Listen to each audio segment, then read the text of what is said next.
khel khel riêng rung lên ngày ngày lúc nở vang chi kéo trong lâu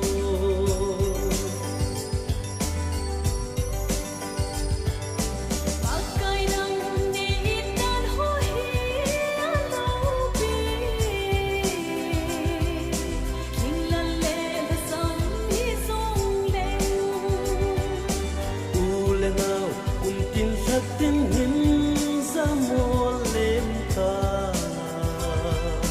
hình lệ lệ đã sắm cây mà hình chân chân đã này vui hối hí lâu bị ta sẽ ô pa ta say lang sắp trôi lệ ta nghe cùng cô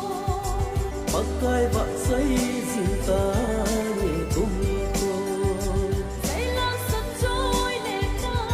nghe cùng cô bắt tay vợ say ta nghe cùng cô bắt tay đây đây đốt ta hi alo bi nghe khi na tiếng buồn ta nei ho hình sông pul ta na zinga dòng pa ngày ngày lúc dễ này u đó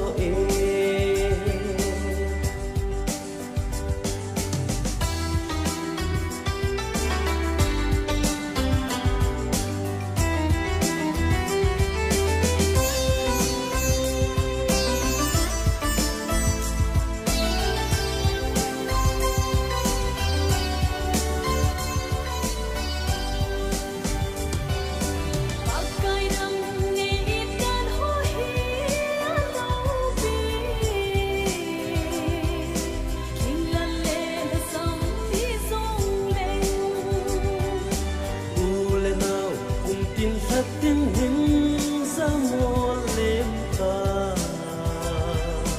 hình lệ lệ đã sắm cây mà đi chân chân là này vui hối hí lâu bị cả sẽ ô pa ta say lang sắp trôi lệ ta